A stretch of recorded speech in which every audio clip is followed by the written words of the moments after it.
Welcome to Leverage to Build Wealth, where we discuss and educate entrepreneurs, mortgage, real estate, and financial service professionals on how to leverage tools and other people's experience to truly leverage to build wealth to create the lifestyle and legacy you desire. Hello, thank you for coming in today's episode of Leverage to Build Wealth. My friend Jason Frazier is going to be our very special guest. He is the founder of BrokerCMO. He is the Chief Growth Officer for 2020 Vision for Success, coaching and consulting. He's an incredible disruptor. Anyone who understands his MO in the industry, he is a person who's highly respected. Executives listen to him, and they build their marketing platforms and ideas. A lot of his suggestions. This is definitely going to be a treat. He was on Gary V's Agent 2021, an AIM-Fuse guest consistently, also NAM National, and a guest with Housing Wire consistently. He is truly an industry expert, a master marketer. Jason, thank you so very much for coming to our show today. No, Tom, thanks for having me. That's a great, I always like the joke is those intros are always better than the results that you're going to get from the interview. So, well, I'm just joking. Hopefully I'll add value, but no, I appreciate it, man. And look, I'm excited to be here and talk about one of my favorite topics. So, and that's also helping originators to succeed this year. So awesome. And what's really great about this, and we'll get to your about, which I think is going to be really important, is this topic applies to any industry that deals with people, especially when you're dealing with financial services. And this is going to go, originally it's going to have a lot of people with the mortgage industry. That's my main circle of influence, but it's going to go further out to other financial services sectors. Anyone who's dealing with people firsthand and has to do their marketing, entrepreneurs, they will have great value from this. And so if you're not a mortgage officer, don't turn off. There is so much value because marketing is marketing, and we have the king of this topic. But before we get into that fun stuff, please share with our audience about you, your personal story, your family life, and how you got into marketing. That's pretty interesting. yeah, no, it's actually kind of funny because I could tell you, like, I used to make fun of marketers, when I got into business because they weren't very smart and they were just kind of, to me, they weren't really looked upon as being valuable to the organization, really. It's a lot different today, so don't get me wrong. But yeah, I mean, really how I got into mortgage is I was born into it. Family business, we owned a mortgage company.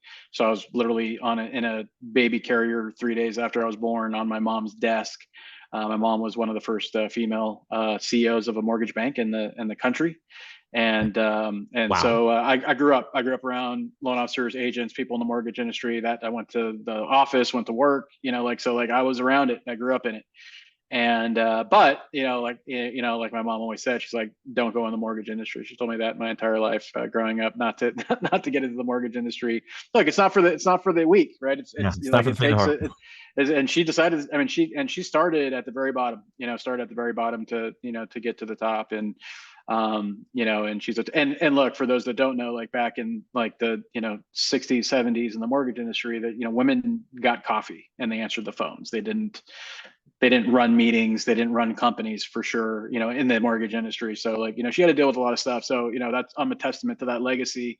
And yes. I make sure I uphold that as well, because she was my greatest teacher. And when it came to business, especially in the mortgage industry. But I decided to go into technology. I actually went to school for law, pre-law, AOJ, because I wanted to be in law enforcement. So I did like ride-alongs, and I was a reserve officer for the Lane County Sheriff's Department in Eugene, okay. Oregon. And I was born and raised in California, but I went to school in Oregon. And and so law enforcement was going to be my thing, and that's how I grew up. And but at the time, this is when my freshman year, 95, this is when Microsoft came on the scene, and all of a sudden everyone's making millions of dollars and a lot of money. And when I was in my going to school in pre-law was to be in the FBI. That was kind of where I was going to go. And so I was taking my classes, and back then the way to get into the FBI was law degree, accounting degree, or computer science, and accounting held no attraction towards whatsoever. Law did, but also computer science. I'm like, I'll just give it a try. Now, I grew up playing sports, right? I used to make fun of like Yeah. computer geeks and stuff like that. I'm a big geek now, but like, back then I wasn't. And I took computer science, and my first class, like programming, it just came really easy to me, and I enjoyed it. Like I really enjoyed it because ultimately, just like with what attracted me to law enforcement was solving problems and puzzles and Okay. stuff like that, and that's really what computer science is. And I used to, when I was very young, I used to want to be like like an architect, like a builder. Oh, okay. And so, that's, to me, that's kind of what computer engineering is. And so, Yeah. long story short, I won't take you through that whole deal, but I ended up becoming an engineer is what I ended up becoming. And Oh, because okay. also the money was good. And so, my first real my first job really out of college was selling software. I parlayed that into building computers. And then I parlayed that into being the youngest systems admin hired for Safeco Insurance, which is a national Oh, insurance brand headquartered out of Seattle. And so I did that, and then I just just started. I was very I was very driven, and so I wanted to yes. be, and I got it, just seeing my mom in business and whatnot, and so even I remember turning 21, and I'm like, my goal is to be an executive by the time I'm 30, right? And so, it's very driven to succeed and to work hard, and it didn't matter what I was getting paid. My first job I think was like $32,000 a year, and I was excited to get that amount of money back in the late 90s. Yes. And but I worked as if I was running the company, and so because that was a strong work ethic that my mom, they always say, like, dress for the job that you want. You should work for the job that you want too, and so not get tripped over for that. And that's always served me well, and that's how I ended up getting to a certain point where I made a lot of money. Yes. And so through all of that, a lot of stops along the way, running my own integrations firm and things of that nature. I got, and through that integrations life, I got connected with Peter Thiel, who's the founder of PayPal, and it was right when him and Elon sold PayPal to eBay. Oh, okay. And so I got in because the construction management firm that I was working with, had them as their client to move them from Silicon Valley to the financial district of San Francisco. And Oh, so we got the contract, and so I helped with procurement, some integration work, something light, nothing big. But what happened, and this is how, like, life just is weird and funny, is that so they had they PayPal was not a small company back then. They yeah. sold to eBay a ton of money, right? And so Peter was starting his hedge fund, right, which at the time was a Teal Management, I think, was the Okay. name, and it became Clarion Capital, and now I think it's back to Teal Capital now. But he had all of the eBay engineers and everyone that were going to come over and build and it's crazy to think about that. I'm going back to it because, like, Max Levchin was part of it. So, like, all these people that you may or may not know, and if you Google PayPal Mafia, all those people are the people Yeah. that I was working with at that That's time, cool. right? So the people that starting at, like, LinkedIn, Yammer, all these different, just, Yeah. so it's crazy to think about back in those days, right? And so anyway, the eBay engineers were like, look, or the PayPal engineers were like, look, we're too bogged down with this, and they were going to come with Peter. They decided to stay. They got incentivized to stay with the PayPal eBay team, and so they basically just left Peter hanging. And he literally had, I think it was like 2 or 3 weeks before he was going live with his hedge fund to get everything set up and built and done. Um, uh, they just completely dropped the ball and decided not to do it. So the guy that was running the project management, named Andrew, he came to me, and he's like, Andrew McCormick, and he came to me and he's like, hey, is there a way you could help us? Because we're, like, really, and he was the one that was, like, responsible for all this. So, like, he Oh came to me boy. and he's like, hey, can can you do all of that stuff? And I'm like, this is like a 2-month job. I'm all, but yeah, I'll get it done, because I saw an opportunity. I'm like, look, man, if I Oh, yeah. impress Yeah. people, like, you know, and again, and I did, and I got no extra money for this, by the way, like, but I did a 2-month job, and I built every one of their servers, their network racks, their switches and routers, all of that stuff. Worked with the telecoms, got at the time T1s. That was like the spice for Okay. like high speed internet back then. For you guys don't know, that was only 1.44 megabytes per second, but that was like the highest speed line you could get, which is like, you guys would die right now trying to work off of a T1, working your company off a T1 right now. But I got all of those connected, the firewall, and a lot of this stuff I had never done. Like some of the stuff I had to learn. And guys, back then, the internet was not the internet. Like I'm going off of like CD-ROMs and like, so Wow. there wasn't the knowledge. IT and technology was tough back. It's not easy. So look, all due respect to the engineers and IT guys today, you guys got it freaking easy. Like back then, it was hard to get information, especially if you didn't know. There wasn't no like quick like book or class like to get up to speed on these things. And so anyway, so I did it. I slept in the office. I slept in the server room in a sleeping bag on the floor. You know, I did everything that I could, and I got them 100% live, up and running. Long story short, it, you know, impressed the hell out of them that I was able to do. And I was just one, like, they had a team. They had like 5 or 6 people that I was going to do this. I was just me. I didn't have any Wow. resources. I didn't have any help. I had one guy that I could count on that just knew like the email server, building an Exchange server, because there was no hosted service back there. It wasn't like spinning up a Microsoft 365 or Google Workplace. It didn't exist, right? So we had to build the physical computers and components and configure everything and make it secure, because it's a hedge fund, guys. So we're not talking about like it had to be secure. And so building all of that, getting it done, you know, within 3 weeks, it impressed them. And so they continued to have me on as a consultant. You know, and then they ended up bringing on like this high-end, you know, hedge fund finance, you know, like integrations firm to support them and whatnot.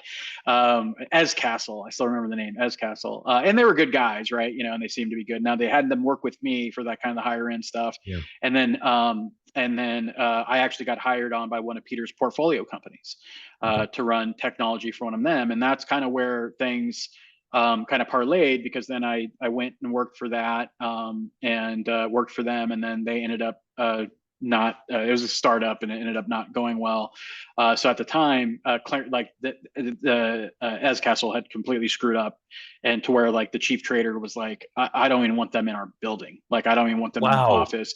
And so he reached out to the CFO, who reached out to me and said like, hey, we would love to have you come back and be our full-time, you know, director of technology. And I'm like, hey, I'm all for it, right? So I went back to the very office that I built in 555 California in the financial district of San Francisco, and became that. And then, you know, Peter had me work with all his portfolio companies where it was any technology, one of them being Palantir, which some of you guys may have heard of.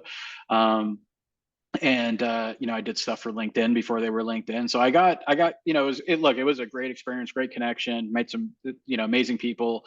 You know, worked with, then I started working with the venture capital side of that, which was like Sean Parker, who was one of the founders of Napster. You may have seen the Social Network movie, which is, fun fact, if you saw the Social Network movie about, you know, with you know, Justin Timberlake playing Sean Parker, you know, I used to work with the real Sean Parker. But if that discovery, when they're going through like the emails and IMs and stuff like that in that movie, that's the stuff that I found because of discovery, because of court order, of me having to go through and do that.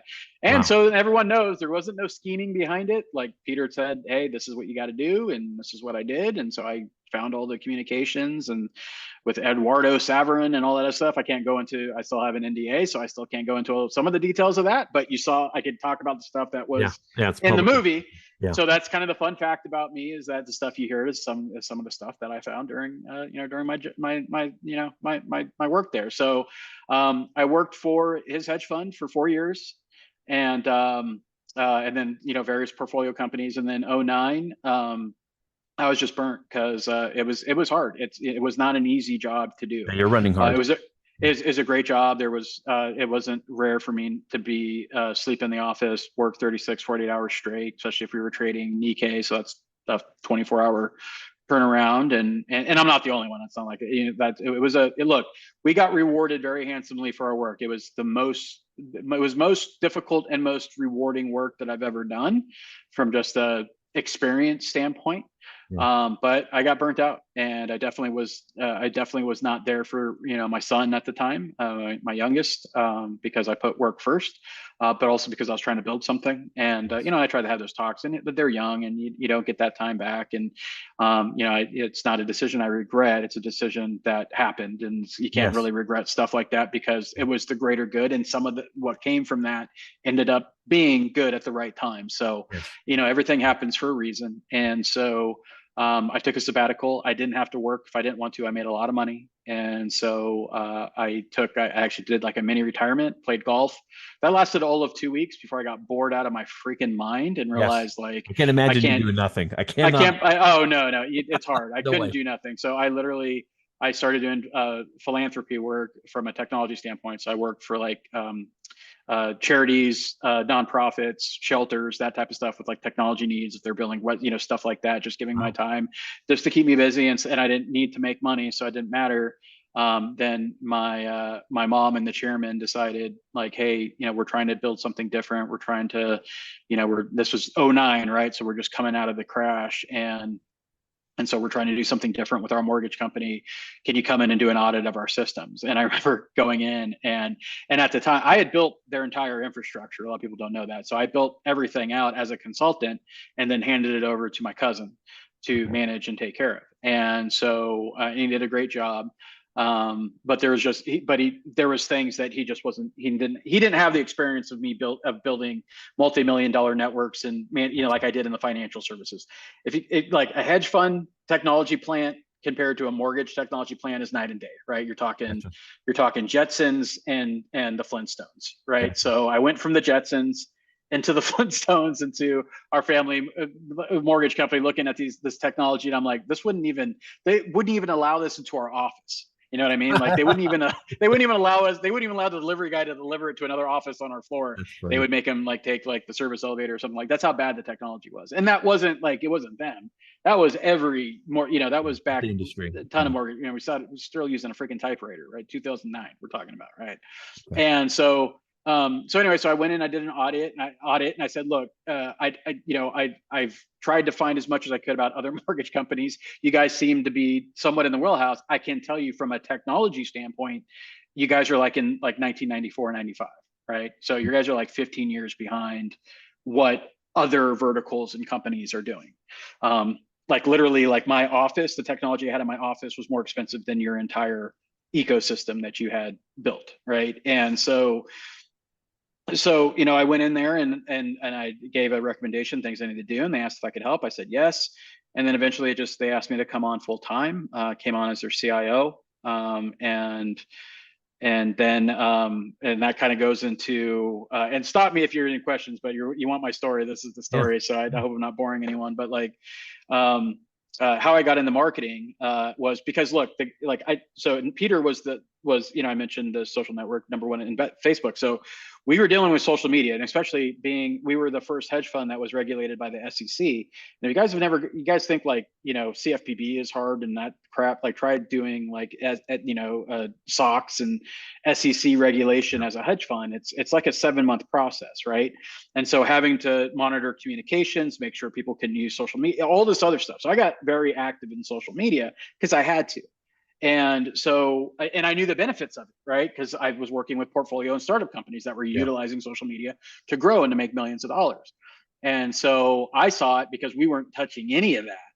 I was like, all right, well, you know, we should be doing this stuff. So I remember it's around 2011, 2012, started like doing, you know, just talking about social media, you know, with loan officers and saying, hey, this is what you can do, right? Because our CMO at the time, good guy, but he was like from the old credit union bank world. And like, you know, he was, if you can imagine what a CMO for a credit union bank world was, that's kind of what he was like. Yeah. Print advertising, you know, just the normal stuff. Social media, like it just didn't exist for him, right? Yeah.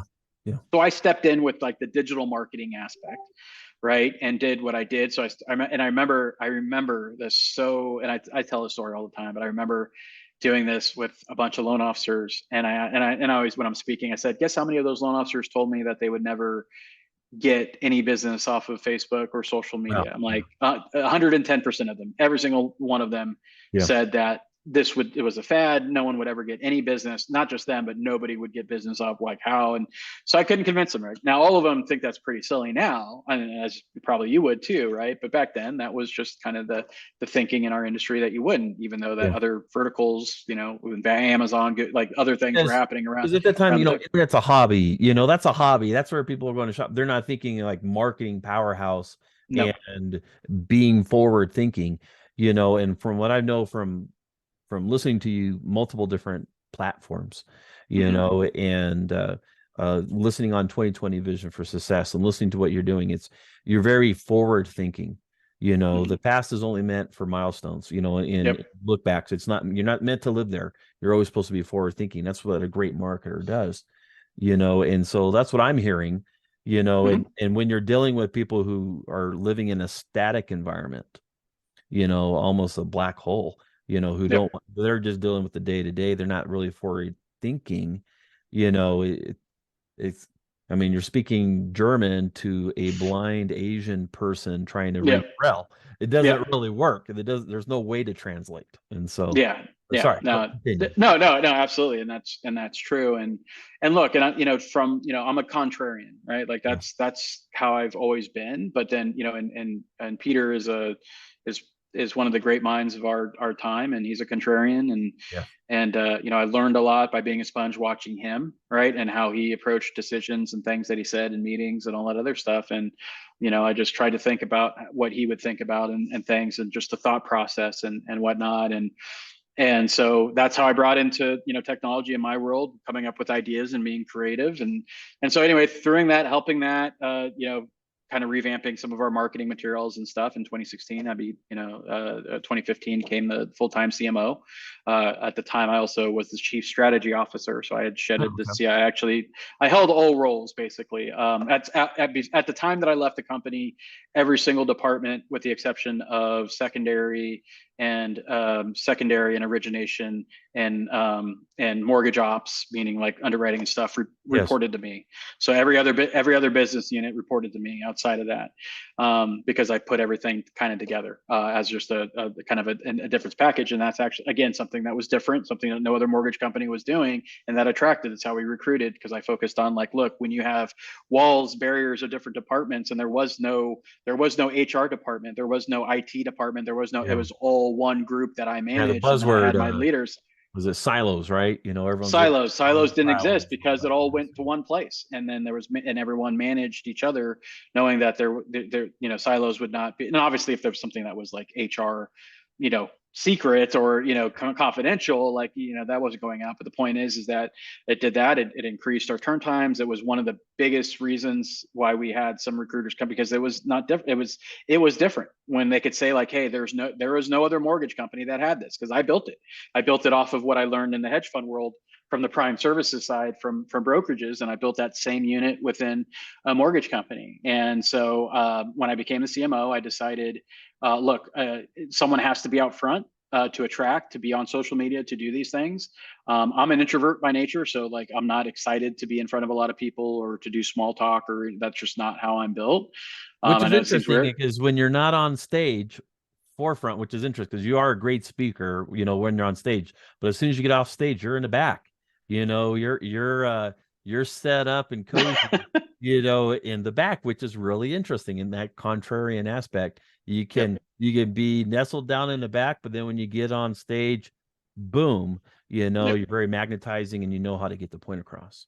Well, I appreciate that, and look, it's not easy to do, and my team would always joke is that as soon as they would lose track of me, because they're all right, Frazier, and they were like, and so they would find me, because they were like, all right, if I was going to go to, like, the most hideaway nook in this casino hotel or whatever, what it would be, and I would see one of them come around the corner, and I'm like, come on, it's like, geez, I thought I found a place that no one would find, Yeah, would you're like, I did stumble my across part. me. Let me go. Yeah, I did it. I did my thing. I'm good. But anyway, so I had to be out front, and so I went all in, and it's funny. I went So I went to a conference called Social Media Marketing World. I had been introduced to Gary Vaynerchuk the year before by a friend of mine, Hmm. and so I went to Social Media Marketing World, great marketing conference, and he was the keynote. And so he stayed after to just answer questions. The dude stayed around for like almost 3 hours after to answer questions, Wow. right? And so, and this was before, like he had a reputation, and he was a big brand back then. He wasn't like what he is today,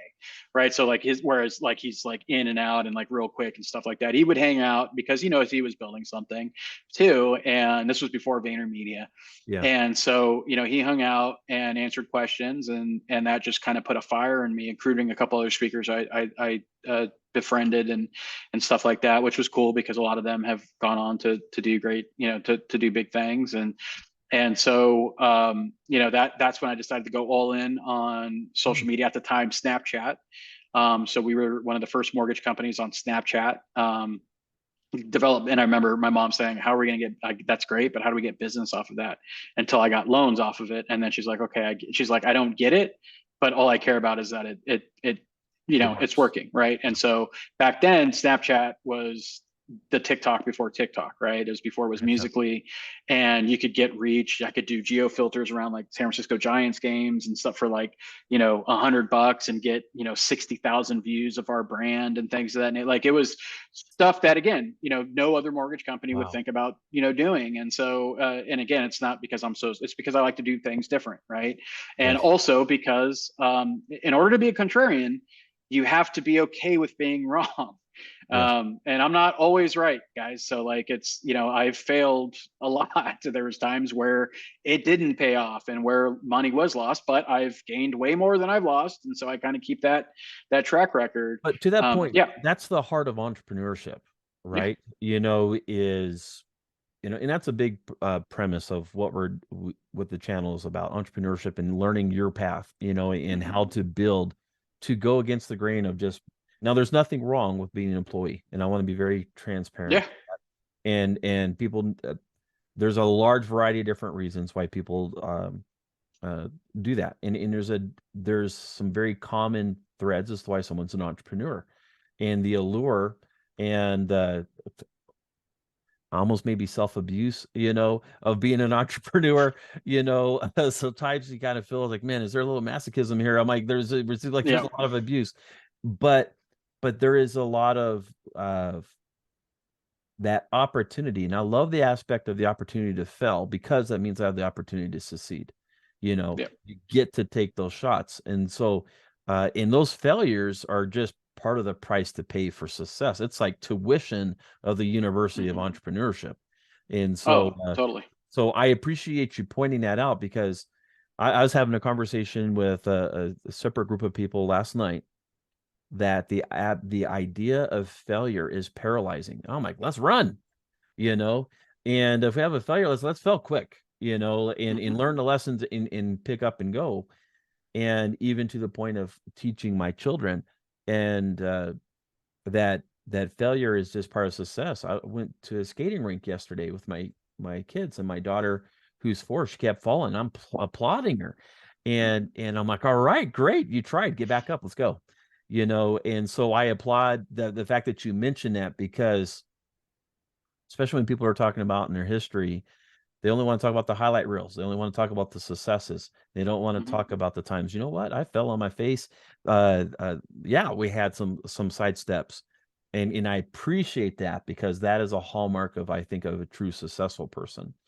Yeah. And so I didn't want to cut you off, but I wanted No. that's a great point, that I didn't want to have a long circle back to.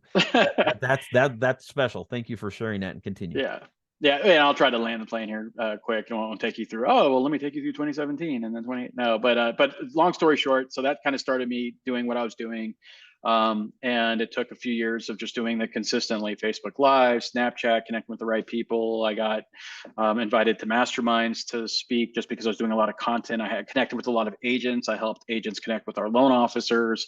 It's basically just kind of the new world of marketing. I just got in at the ground floor to learn how to do all that stuff, created a lot of networks, relationships that I have to this day with Yes. agents and stuff, and some pretty big ones. And and it all parlayed into being on stage, I can't speak for that now, but at the time there was only, I got to speak at a conference on the main stage called Inman Connect, and which is the kind of the Super Bowl of real estate conferences. Yeah. I got my first speaking. It was my first real speaking gig, by the way, and it was in New York, and it was in front of 2,500 agents. And as an introvert, that was like my heart was pounding. Like it was a tough. And the cool thing was that at that time, they had only ever had one other mortgage professional on the main stage, and that was Anthony Shea of Loan Depot. Wow. And so, He's a it was pretty kind cool of guy. like a cool, He's a cool, cool guy. cool guy, cool honor to be, associated with that. So I just got connected into the real estate world as well. And that parlayed into me meeting, the heads of Zillow and EXP and Remax and everyone else, and just being with the guys that are like on Bravo and TV, and just being around all these cool people. And again, it all goes back to me, being okay to fail. And look, guys, I'm Yes. not that guy, right? I'm not the buttoned up suit guy. I'm not the Josh Altmans and stuff like that, or the Ryan Serhants and things of that nature. That's not me. But I got to be around them, right? I got to be around them and connect and network with them, being at the same parties and stuff like that. And I definitely stood out like a sore thumb. I think that's what kind of people came up to me, because like, are you even supposed to be in this thing? Because I definitely don't look the Are you role. the audio But guy in that, the back? No, just kidding. yeah, exactly, the guy in the back. Well, that was kind of like more of like Starstruck. I'm like, damn, these guys are on TV and shit. So like, it Yeah. was a little different. But anyway, so I decided to leave the mortgage company and go on and do my own thing, consulting, and did that for a bit, and then that parlayed into something else that I did with Shred Media for a bit, and then after it, I went to Utah, did that, and then I got back into the mortgage game and with EPM, and Yes. or actually started with Cardinal financial wholesale, because I wanted to work on the wholesale side, because I'd only been on the retail at that time, when a lot of guys, maybe again, if you're not in the mortgage industry, none of this is going to mean anything to you. Back then, because I was doing a lot of content. Anthony Casa had reached out to me and connected with me on LinkedIn Oh, when I was okay. in retail. He's the one that kind of brought me into the whole brawl and AIM world, Okay. and connected me with everyone. And so, big shout out to him getting me involved on the wholesale Yes. side. And all of that parlayed into, if I'm going full circle, and the book by the Crush It by Gary Vaynerchuk kind of sparked it. Meeting him in person and talking with him kind of set me on the right path. And then it all parlayed in 2019 when he asked me to be a speaker at his Agent 2021 conference. And that's where I met Christine Beckwith, who was also a speaker there, and that's where we became fast friends. And we were on a call earlier today, and we were talking about that while we were presenting to a company. But yeah, so I got to speak at his conference, which was one of the greatest things of that. And I've also had him speak at one of my events that I did, as his sister became a friend of mine. She's an Oh, agent wow. in New York, and so Liz is a Novello Vaynerchuk. She's a friend of mine, and we Oh, that's connect. cool. We actually became friends at that event. And so yeah, it's all expanded and parlayed into everything that I do. And so now I'm forgetting all the different stops along the way. It's just kind of me finding my way, and it was always coming back to consulting and coaching, and Yes. as I was going. And so I had the opportunity to do that here in December, to start the Broker CMO, which is my consultancy. It's actually it's a DBA under Vision for Success Coaching. So I'm actually Oh, rolling really? this is a Vision company, because instead of just being a consultancy that partners with Vision, I said I might as well partner up with Christine Full to become the Chief Growth Oh, Officer to help wow. Vision That is grow. awesome. Because our job is our mission and vision is to become the best coaching, consulting, and training platform in the industry. And so partnering up on Vision, I'm doing my own division, so to speak, which is the Broker CMO, Yep. that I focus working on people that serve and work in the wholesale. So brokers, brokerages, service providers, wholesale lenders are clients of mine. And then underneath that, I have the Broker Journey, which is my media arm of podcasting, video, articles, that type of stuff. And I got a huge vision for what I'm going to do on the wholesale side for that. And Very then the good. Broker Accelerator, which is my own training training and coaching for originators. So, so that's incredible. Thank you very much. Mm-hmm. From here's what I'm hearing. And I think this is something that is very important is our life's mission and purpose is not linear. So Mm-hmm. many think that success is just like that linear, right? You're like, oh, I'm here, success is there. And Nope. no, it's got pitfalls and turns, twists, lefts, up and downs, like those Hot Wheels tracks, you get those loops as well. Mm-hmm. And I think your Gary Vee story is the wonderful little, like the Hot Wheels track, that loop. Yeah. But what I think this is so important, and I really want to convey that a lot of people go into entrepreneurship because they want to do something. They start as far as the embryo of I want to do everything my way. I got my perspective of how I want to do something. That maybe they're in a skill set in a job and like, I want to do something. But then what happens is you realize after some time you need to network. It is the lifeblood of your organization to thrive. Now, if you just want to exist, you don't have to, right? Yep. There's ways that you can, just fly underneath the radar. But if you truly want to scale up and really have a business that is a world-class type business, one that you're creating a brand, a real transformative thing, your baby, and you really want to see Mm-hmm. this mature. I mean, a lot of entrepreneurs will look at it as, hey, our business is our baby. Yeah, but it shouldn't stay a baby. It's got to grow, and it's going to hit its adolescence at times too, and you're going to deal with issues. You're like, oh, damn, it's like dealing with my teenage daughter or something, right? You're like, but that's part of the pros and of a business in going through this process. But what I like hearing is from what you shared is you're going from moment to moment of where there's networking and you're realizing, you know what, this moment is transformative. And you recognized opportunities to capitalize on that in the moment may not have seemed dramatic or like, hey, you know what, I'm going to make a lot of money on this deal. Sometimes you got to go skinny on a deal and this goes to apply to any kind of business, but because of who you're working with, it opens up a whole new avenue of opportunities that were closed to you unless you were to walk through that door.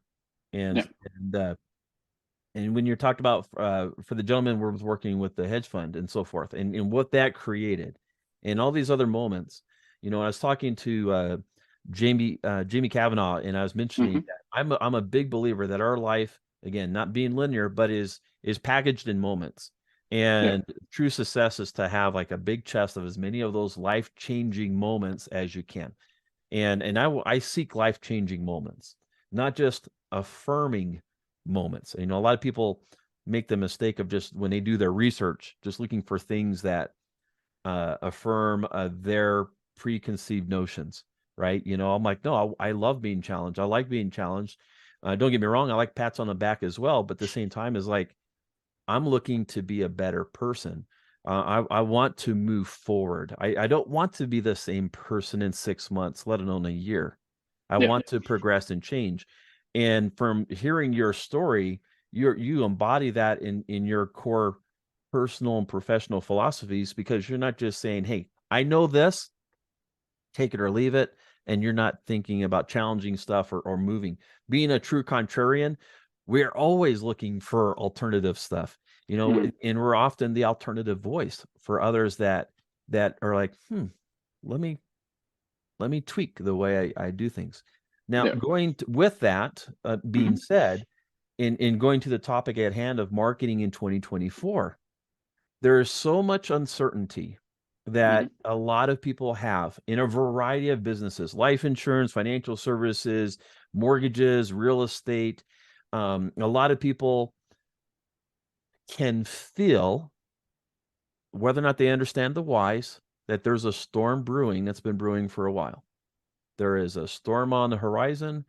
There's red flags everywhere for a lot of different things about the economy and different kind of aspects. There's a whole lot of different things. It's kind of like when there's a tornado or something like that. I've heard that, you get the hairs on your hair, Yeah. Yeah. on your arm. You're just like, I don't know what's going on, but something is different. Something's coming. Yeah. And for many people, that is paralyzing. Other people are looking to say, hey, what do I do to build my shelter to kind of hunker down? Other people are like, how can I thrive? Right. So there's all these different kind of mindsets. And with and this isn't meant to be political at all, but the financial landscape, because of consequences of spending so much money, Hmm. the chickens are going to come home to roost. And how they do that and how that impacts businesses is going to be different based on the mindset of those leaders. Are you going to Yep. hunker down? Are Hmm. you looking for opportunities? Are you just running for cover? You know, um, and I think of this adage of buffalo or bison, right? When they see a storm, they run to the storm. Not that many people know this. I learned this a while back and I thought it was really cool. When there's a storm, bison run to the storm because they know that they will get through it quicker, Hmm. unlike cattle who will run with the storm. And so what ends up happening is you get cows and all those other stuff, these bulls, they'll run with the storm. So what ends up happening is the storm runs with them. So they're in the storm longer, and so they're dealing with it. Whereas the bison, they'll push through. They see the oppositions. They're like, hey, it is what it is, and they run through it. Hmm. With these financial trends that you foresee coming, and then we'll turn the floor back to you shortly. It's like, hey, this stuff is going to be happening. A lot of people like, all right, we're going to see interest rates come down. And we have all these reasons why, but no one asks themselves why that is. Those who've been in the market know bad financial news is why interest rates go down. That's a big part of it. That means that there are people who are going to be suffering. For some Hmm. people in the industry, they're going to be able to do really, really well if they know how to proactively position themselves.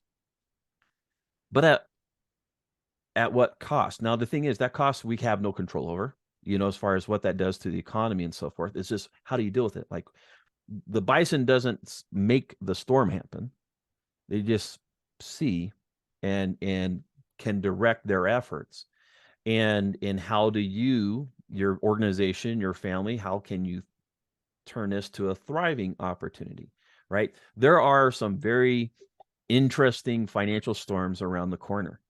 Hmm. And for those who want to stick their head in the sand, they're going to be devastated. Yep. For those who want to just hunker down, they're going to become obsolete.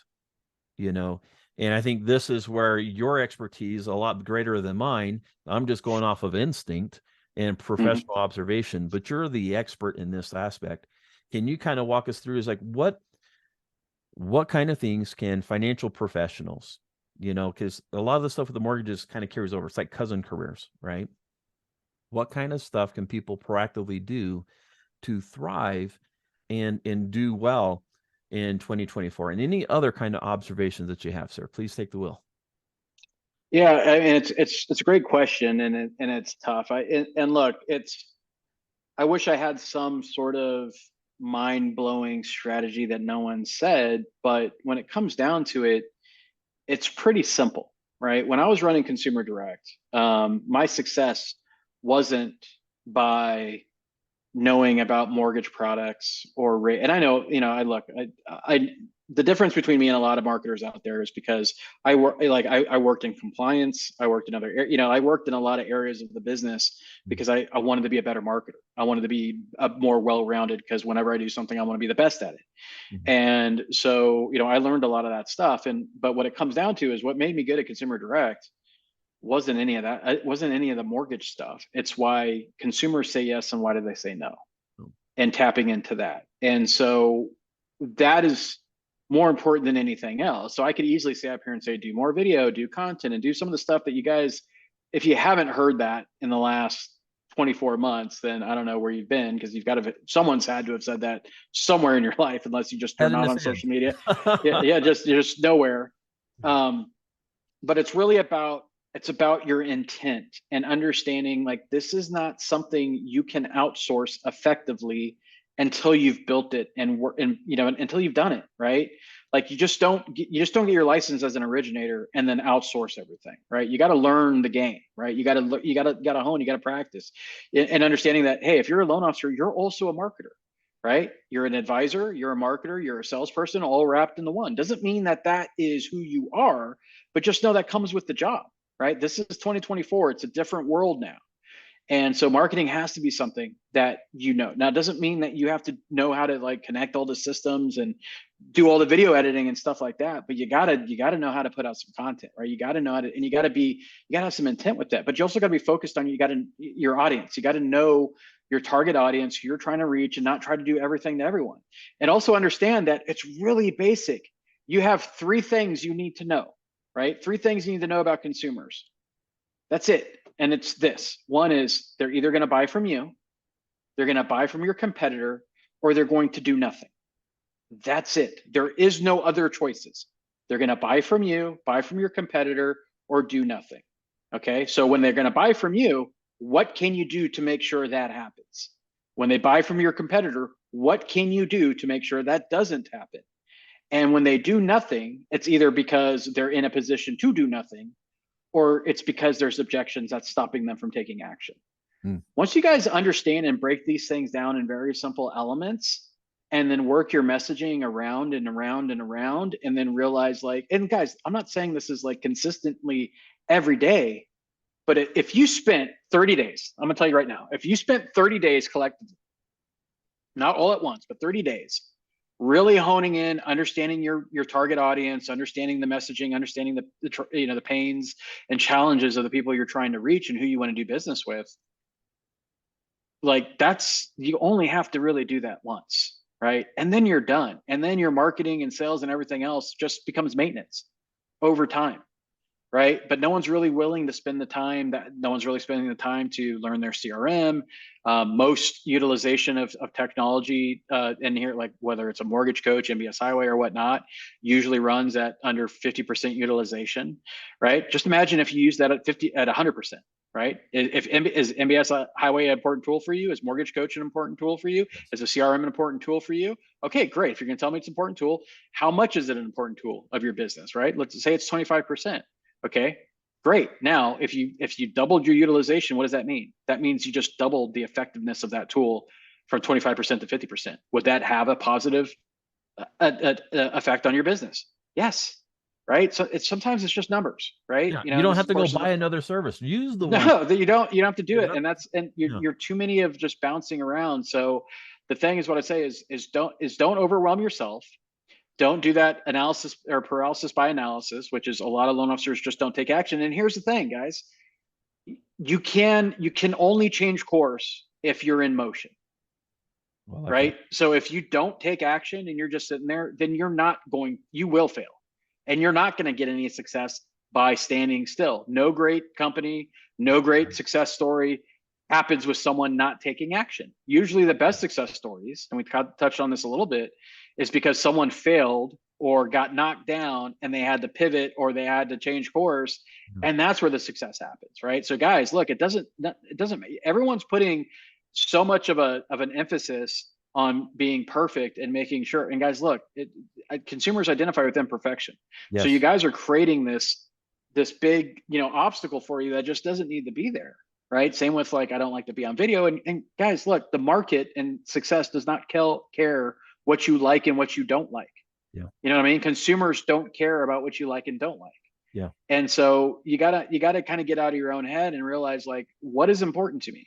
Is it important to me to build a successful, sustainable business so that I can do the things that I want to do in life, whether it's, stuff for your family, whether it's you by yourself, vacations, whatever it is. Right? Why are you doing any of that? And it all breaks down to not really knowing the fundamentals. I hate the term going back to basics, because I think it's just kind of a cop out of saying just like, oh, well, they make phone calls or whatever, right? What I like to say is focus on the fundamentals and how do you evolve those fundamentals for now to reach the modern consumer. And so, yes, you got to do content. You got to do it consistently. More importantly, you got to engage. Social media isn't a post and run. Right? It's like, it's post and engage, right? If you spent right now 45 minutes a day engaging with people on like Instagram, agents, consumers, businesses, stuff like that, and you did that for 30 days straight, your business would be better, right? It just would, period, right? But are you going to do that? Probably not, right? I focus on the 10% in this industry, right? The 10% of people that are going to execute on what they learn. And I'm not talking about 10% of top earners. I'm not talking about the billionaires, the millionaires, originator. I don't know, we don't have billionaires, but like, the millionaire loan officers. I'm talking about the people that are happy doing 3 or 4 units a month, right? Maybe it's 2 units a month. Maybe they don't, that gives them all the money they need to live a happy and fruitful life, to save money. Great. But they'll execute. They'll do what in the confines of their world. Yeah. Right. And that's what I'm talking about. 90%. And you have a great opportunity in 2024, because we already know that a lot of people didn't renew their license. Yes. Right. So that's opportunity number one. Opportunity number two is that 90% of your competition will not do anything that I'm talking about ever. Right. Even look, guys, I thought 2022 would be enough pain so that 2023 I would see some changes. And then halfway through 2023, I thought there was even way more pain to start seeing people change. And what I did is I just saw people digging in even more. Like, I'm waiting for the rates to come down. I'm waiting for the market to move. I'm waiting for things that you don't control. That's never a winning strategy. Or hope. Hope is never a strategy either, right? Hope is not a strategy, right? And so you guys, like, you have to and I'm talking to, as a coach, I talk to loan officers every day. A lot of them. I talk to thousands of loan officers, right? And hundreds a month. And I can tell you right now that in 2023, the amount of people that, instead of going all in on their business, decided to take other jobs as insurance, driving, other jobs, and they're just part-timing it now because they need to put food on the table. And because they didn't know it was going to be bad, and I really should have this conversation with you 18 months ago. Guys, I've been talking about this for years, right? I've been talking about how lenders are going to go out of business if they weren't changing their ways.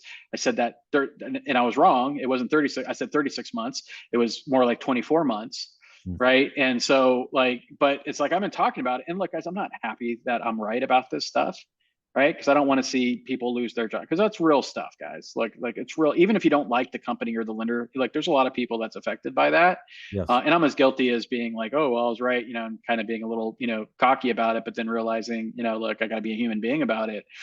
So I'm definitely not putting myself in that category sometimes, especially when I was like kind of talking about that. But ultimately, we got to understand is that as an industry, we tend to be behind. We're sitting there like, tooting our own horn for all these innovations and stuff like that. I'm like, guys, we're still behind other industries by far in pretty much every category, right? Because we always think that because of our dollar amount and everything else, that we should be different, that we're a different vertical, that a consumer for some reason is different. A consumer is a consumer regardless of product. I learned that when I studied neuroscience and neuromarketing, again, because I wanted to be successful at Consumer Direct, because that's all that matters. Right? You understand your target audience, understand their pain points and their challenges, and then you put out messaging to show that you are the answer to their biggest challenges, right? We got to stop being product pushers and start being problem solvers. Because guess what? The product that we sell, nobody wants.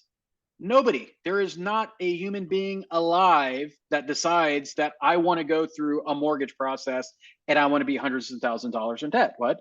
They want the asset. They want the home. They want the feeling and the story they've told themselves. They want the consumerism part of ownership of a home, whatever that means to them, right? Good or bad. It doesn't matter to us. Yeah. And then yet we focus on the crap that doesn't matter. And then we say, well, then how come I'm doing? Because it's a need, guys. Look, and I'm not telling you that, but what happens is that same person that's telling me, well, I'm doing that. Great. Then why are we talking about how come your pipeline's dry? Yeah. If you just told me something's working, then we shouldn't be having this conversation. And to that point, like, because the topic is marketing, right? You're talking about knowing what your clients want. Mm-hmm. It drives me nuts because my specialty is behavioral finance, not technical finance. There's a big world apart difference, right? Because the technicals tell you what people should do. Behavioral tells you what they're going to do or most likely going to do. And I'll put my money on that over the technicals because that's where the money goes. The money doesn't go where people should go. It goes where they're going to go, where their themes are, and stuff. And that's how Warren Buffett does a lot of his businesses. It's like, how do people react? Behavior finance, right? And it's not just the technicals. And to that point, if I see these Facebook posts and all this stuff where people talk about new loan limits, and I got this program with this, but they don't say what that means to a client, like normal people don't want to talk about mortgagees. Like you almost got to take a degree in mortgagees to understand it as a loan officer. Why do you think your consumer, your clients give a rat's butt, or what does it matter? All you're doing is speaking to a different language to them, but you're making it, you're so excited about this, all this, but you're not translating. Okay, what does this mean for them? You know, uh, loan limits went up. Okay, whoopee doo dah day. If they're happy with their mortgage and they don't know what that means, like that's just a wasted post. When you can mention, hey, affordability, like if you want to go into that better neighborhood, we have Yeah. better opportunities. Sally wants to go to this particular school, but maybe you've been priced out, or maybe you didn't have enough money down, or something like that, or you don't want to bring these extra large chunk of change to buy that particular house. But now we have a product that can help make that your goal obtainable and realistic and in a price point that you feel comfortable with. Right. No, we're talking about, hey, here's loan limits went up, or this program came out, and there's no translations to what that means to them because they don't care about what we know. They care about, can we deliver what they want? Right. That's the bottom line, right? Is, do we have what they want, and do we know how to translate it, and do we know how to get it done?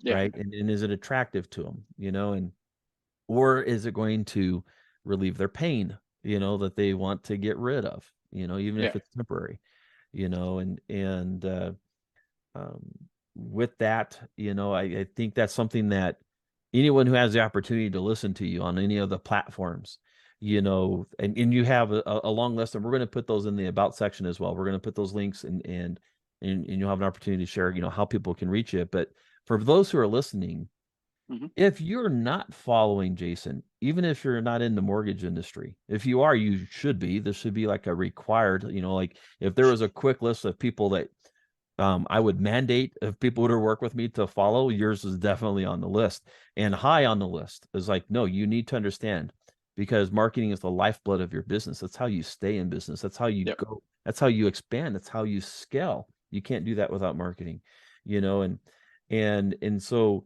for those who are listening and maybe on, for whatever reasons that they may have as far as how to move forward in 2024, I would strongly, strongly encourage you to be following Jason, reach out to Jason, especially when hey, you know what? I need the individual attention. I need to be able to receive his guidance, to be able to go say, hey, here's my business, poke holes in it, find out what I need to do to move better. I know that Jason will help you. He's incredible, and he'll be able to give you not just the fundamentals, but the cool stuff too. The fundamentals are very important, and they're important to have a foundation, but no one wants to just have a foundation. You want to have an incredible building. And I can say without reservation that Jason is the man who knows how to do that, and it's not old information. Now, there's some things that are timeless. That's important. Principles are timeless. But when you have someone who has a pulse on the market, who's watching the tea leaves, he's like saying, hey, there's a storm coming. Uh, there's value in listening to those who are pointing it out. To ridicule and to like, shrug it off, that's to your own detriment, and Frazier is one of those wise people who's pointing out things. And time has proven this. When you just look back, he's like, hey, there's a storm over there. You might want to do something, and you may be in the sunshine of the moment. It would well serve you to listen and to follow you. So with that being said, Jason, tell people how they can get a hold of you, and you get the final thought, my friend. Well, hey, no, I think so. You could contact me at loanlimits.com. No, I'm just kidding. No, but if you if like this is the first time you're hearing me, but you're like, oh, you know what? I know that name because someone tagged you in a loan limits post. There's a reason for that, because I've been on that crusade for years. But so What's the generally, CRM? What's the best CRM.com yeah, too? or what's the best CRM? But you could go to the simplest place is just go to brokercmo.com. That's you connect to me on social media and everywhere else, and schedule a time to talk about whatever, if that's something that you're interested in coaching or consulting or things. And then And then you could also join our, our Loan Officer Success Facebook group, which is free. I also have another Facebook group called the Mortgage Marketing Accelerator. Just search for a Mortgage Marketing Accelerator or Loan Officer Success. Vision for Loan Officer Success on Facebook, and those are both free open communities where not just me, but on the vision side you have a ton of mentors and coaches and stuff in that group that provide value, and then just other members that are good. And then on the Mortgage Marketing Accelerator, that's just me talking about marketing and marketing only, and adding value and stuff, and even like compliance. Right, I have people that are like that brokers that don't they don't have compliance or anything like that. So they're like, hey, is this okay? I did compliance for a while in the industry. And so, and then obviously as a CMO, mortgage, marketing compliance is big with me. So I could generally, help in that regard too. But yeah, BrokerCMO.com, and you'll be able to connect with me on all my other channels. Thank you, my friend. It's been a true pleasure. Thank you. Well, hey, Tom, thank you for having me. And it's been fun. Thank you for watching and listening in to today's episode. Please like, share, and subscribe so we can strengthen our mission and get the message out to others on how to leverage to build wealth.